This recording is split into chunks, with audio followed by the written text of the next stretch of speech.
I think it's this episode that we really start to grasp just how big this world really is.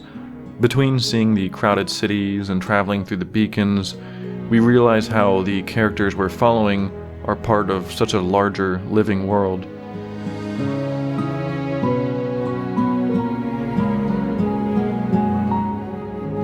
Hey everyone, David here, director of Songs of War, bringing you the behind-the-scenes video for episode 4.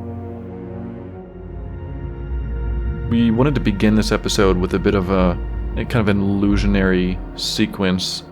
So I had the dream scene, and we started with the castle kind of warped and twisted. That way it would untwist itself and kind of reveal the castle, which also helps show that it's a dream. That way people don't kind of feel they're cheated when suddenly she wakes up. Fun fact was that at the time of making the scene, we hadn't actually finished the design of the castle. Most of the outside was kind of blank. Some of the upper layers were empty. But for this scene, because it was so dark, you couldn't really tell that it was incomplete. The fight sequence between Abigail and Jalkar was a bit tough, because Jalkar he's leagues better of a fighter than Abigail. So how do you make a fight interesting when one character should clearly win? Skyfall was responsible for this fight, and when I talked to him about animating it, we kind of decided to go for a thing where Jalkar's not really fighting. He's more showing off. He's trying to intimidate her away, almost toying with her. There's not really a reason for him to kill Abigail or Mr. Finch. You know, he's just trying to get them out of his way.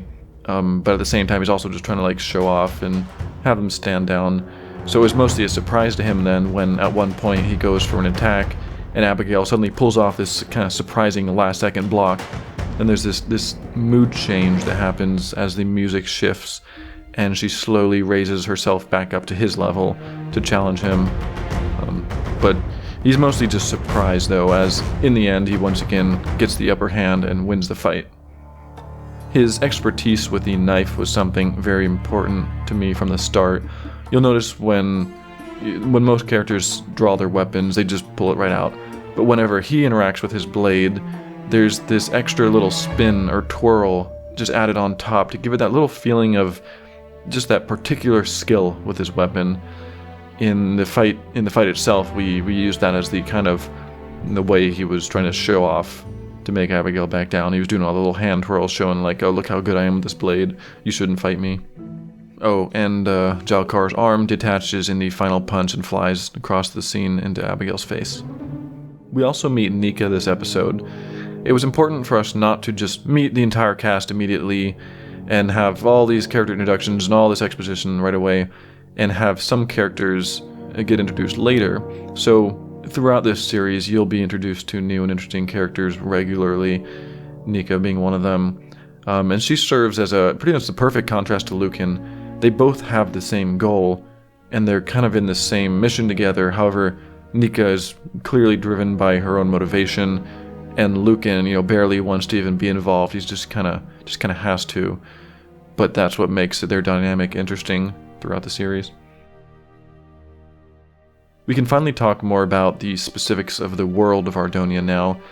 Building it was a huge undertaking, and you gotta thank the builders who volunteered so much time to build all these sets by hand. If you ever see the builders around, be sure to let them know how awesome their work is.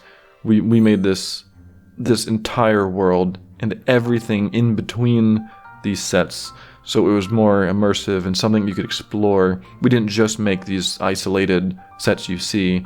You can literally just start walking down the road from one set to the next. I definitely eventually would like to do a full video feature on the world building. There's still some amazing builds we haven't seen yet. Finally, we see the capital cities now, and the more dense crowds that you'd expect there. We had to design tons of background loops, all fully animated with blinking and various movements. Occasionally I'd mix in some non-loops to add a bit more life, especially when there's something a little more in focus of the camera.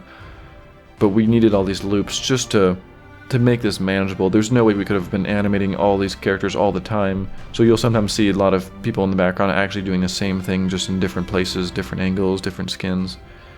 We also see some different species. which helps show how diverse Ardonia is, as mentioned in the opening lines of the series. I also had this idea to show an iron golem pass by upon entering the town, which I used to kind of set the sense of scale.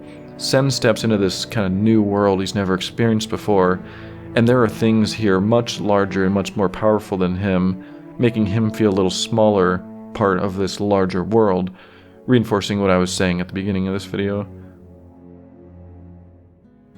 Oaken Dale is the capital city of the Kingdom of Concord, and as all the kingdoms are concerned, Concord is kind of the more traditional medieval town.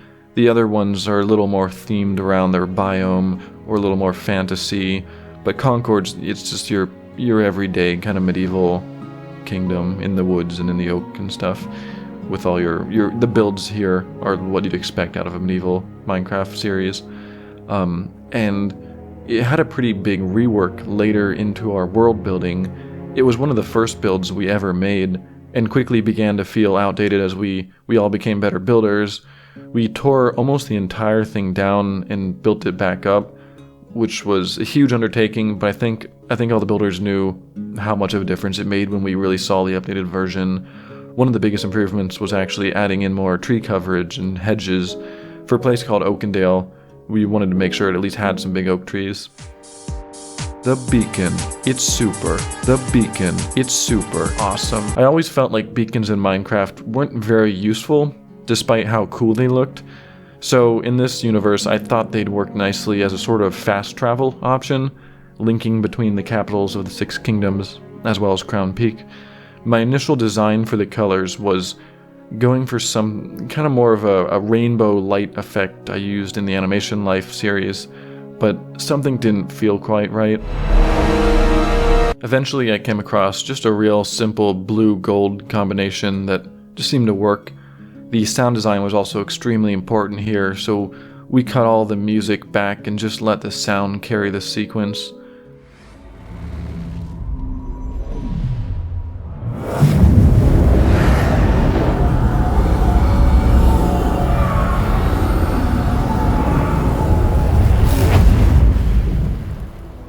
Then we get to Crown Peak. So this is kind of the capital city of the whole of Ardonia, as Thalius explains. It's not in any of the 6 kingdoms, so it's a bit more neutral. The design for this place all revolves around the throne which sits in the center. All the pathways are circular with their center point directly on the throne, which goes back to when the kings used to rule from here, symbolizing everything revolving around them. From the top down, the city actually looks pretty cool, but it was extremely difficult to get some of these curved pathways to be symmetrical. Yeah, so 6 singles. Okay. Then it goes in one. And then, okay. Then a single. And a double. Wait, I'm sorry. I have to, like... Oh my god, why is my brain not able to let me think goes in one? Wait. Recording oh my again, god, by the way. my brain is dying. Help me! This city, just like Oaken Dale, also had a massive overhaul later on. All the buildings got remade. We added more trees, raised the wall height, and expanded the city out into the outskirts a lot better. I think some of the really old designs just had rectangular walls. Honestly, most of the builds we made for Songs of War eventually got a pretty big overhaul as we just became better builders. The flags and banners. We made a lot of banners, one for each of the 6 kingdoms, as well as Crown Peak. Initially, I was considering doing some custom banner designs that aren't possible in Minecraft to give them a lot more detail, but I decided to stay true with my vision that I mentioned before in kind of episode 1 behind the scenes, which was everything in the series should be something that people can kind of experience or engage in, so players can actually make these flags in Minecraft. Some of the kingdom banners came easily, but others took a whole bunch of ideas. For Felden, we narrowed it down to just 2, which were kind of flipped versions, and then realized the second one looked sort of like the green in the back was the shape of a tree with a canopy at the top. All the flags and banners blow in the wind very slightly to help everything feel a little more physical.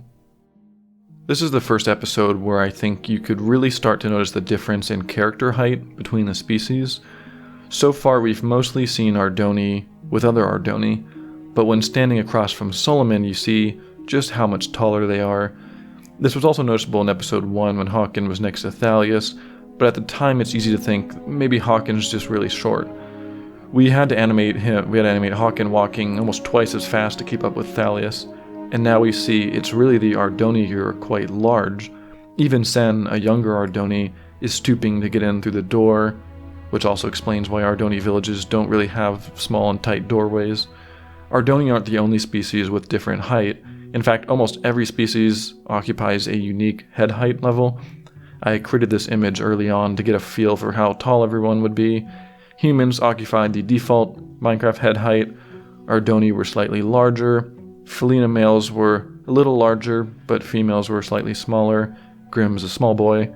And Magnorites and Netharans are basically the largest. In addition to the actual character size difference, I also use camera trickery at times to make characters feel superior or less significant, such as outside of Stivian's place in episode 2. I sunk Sen into the ground a bit here to make the adults seem a little more overpowering. We meet another new character this episode, Solomon.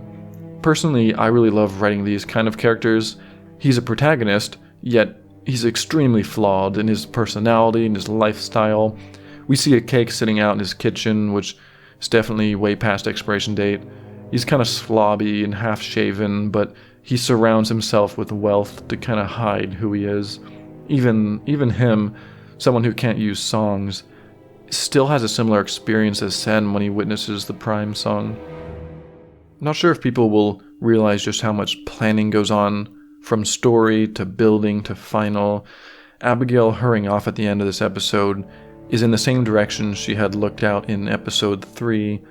This is the perfect example where I wanted her farming, then looking out longingly down the road to a life beyond just farming.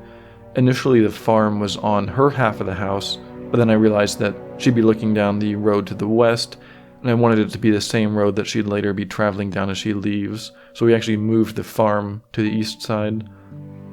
At the end, she decides to go after the egg, despite Mr. Finch telling her otherwise.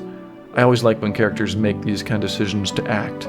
They don't just sit by and let things happen. She doesn't let other people take care of it, and now Abigail and Sam have taken initiative to hunt down the egg and retrieve it before anyone else can. They set out on their adventure, just like the other story arcs, and everything is now fully in motion, which I think makes the future of the series all the more interesting. Thanks for watching this behind-the-scenes video. Also be sure to give the Songs of War soundtrack a listen. I'll have it up on screen now, as well as a link in the description of all episodes and behind the scenes. And with that, I'll see you next episode.